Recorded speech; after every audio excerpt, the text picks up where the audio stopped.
Der Sommer ging wie der Herbst rasch vorüber, doch an Konstantins Geburtstag Ende November warteten wir noch immer auf Nachricht von Herrn Müller. Der Mann ließ sich Zeit. Aber da Frank und ich uns inzwischen wegen jeder Kleinigkeit stritten und er mir vorwarf, ständig alles regeln zu wollen, rief ich beim Jugendamt nicht an. Kurz vor Weihnachten saßen mein Mann und ich im Fernsehzimmer und stritten, wer von uns die Fernbedienung benutzen durfte. Während ein Wort das andere gab, stand David plötzlich im Zimmer. Obwohl er uns vorwurfsvoll ansah, nahmen wir keine Rücksicht auf ihn, sondern führten unseren Streit lautstark fort. »Geh in dein Zimmer«, befahl Frank im harschen Ton, und als der Junge nicht gleich darauf reagierte, brüllte er »Marsch!« Nach kurzem Zögern drehte sich David wortlos um, und ich hörte, wie er hastig zu seinem Bruder nach oben ins Dachgeschoss stürzte. Am nächsten Morgen fragte Konstantin mich ernst: »Wollt ihr euch scheiden lassen, Papa und du?« »Aber nein«, wehrte ich lachend ab, »macht euch keine Sorgen, wir haben uns doch längst wieder vertragen.« »Das hörte sich gestern Abend aber ganz anders an«, meinte David, der Konstantins Frage mitbekommen hatte. Doch ich ging über die Bemerkung meiner Söhne einfach hinweg. Schließlich stand Weihnachten vor der Tür und ich hatte alle Hände voll zu tun. Am Heiligen Abend brannten wie jedes Jahr am goldgeschmückten Tannenbaum unzählige Kerzen, aber die Gans war zäh, wir gingen nicht in die Kirche und Frank saß nach der Bescherung, barfuß in kurzen Hosen, missmutig in einer Ecke und las. Silvester feierten unsere Söhne mit ihren Freunden, während mein Mann und ich uns vor dem Fernseher langweilten. Ich war froh, als die Feiertage herum waren und die Kinder wieder zur Schule gingen. Kurz darauf gab es Zeugnisse.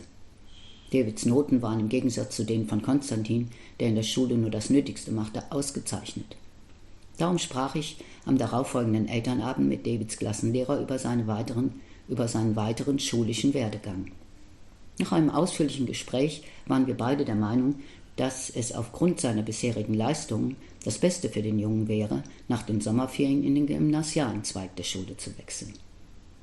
Aber David wollte um keinen Preis der Welt auf das Gymnasium und quittierte unseren Vorschlag mit den Worten: »Da gehe ich nicht hin.« Auf meine Frage nach dem Warum antwortete er frech: »Ich will einfach nicht.« »Du musst uns doch einen Grund nennen können«, drängte Frank, der über die Reaktion des Jungen genauso verärgert war wie ich.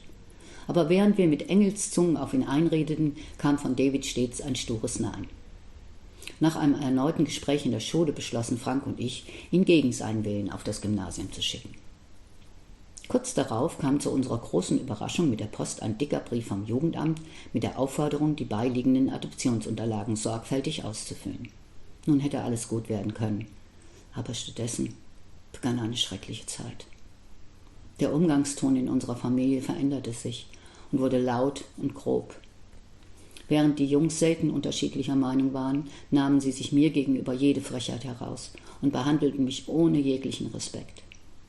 Das hatte zur Folge, dass Frank ständig brüllte und ich vor Überforderung und Hilflosigkeit schrie. Umso mehr freute ich mich auf den heranrückenden Sommerurlaub bei Franks Mutter in Spanien. Konstantin wollte gerne allein zu Hause bleiben und Frank war der Meinung, das könnte seine Selbstständigkeit nur fördern. David stieß einen Freudenschrei aus und erzählte jedem stolz: »Ich fahre allein mit Mama und Papa in den Urlaub.« Als er bei der Abreise neben Frank vorne im Auto sitzen durfte, winkte er seinem Bruder zum Abschied wie ein kleiner König zu. Während der Ferien genoss David sichtlich das Alleinsein mit uns und ich nahm mir fest vor, zu Hause die Adoption mit aller Macht voranzutreiben. Darum rief ich gleich nach unserer Rückkehr im Jugendamt an. Da erfuhr ich allerdings, dass Herr Müller schon seit längerer Zeit krank sei. Unsere Nachbarn in der anderen Haushälfte, ein kinderloses berufstätiges Ehepaar, beschwerten sich über den fürchterlichen Lärm, den Konstantin während unserer Abwesenheit veranstaltet hatte. Meine Erholung hatte nicht lange bestanden, denn das Chaos hielt erneut Einkehr in unserem Leben. Frank und ich stritten unausgesetzt, was unsere Söhne ermutigte, in die gleiche Kerbe zu hauen. So blieb unsere familiäre Harmonie nun endgültig auf der Strecke. David ging nach den Sommerferien in seine neue Schulklasse und antwortete auf Fragen zum Unterricht immer nur ausweichend.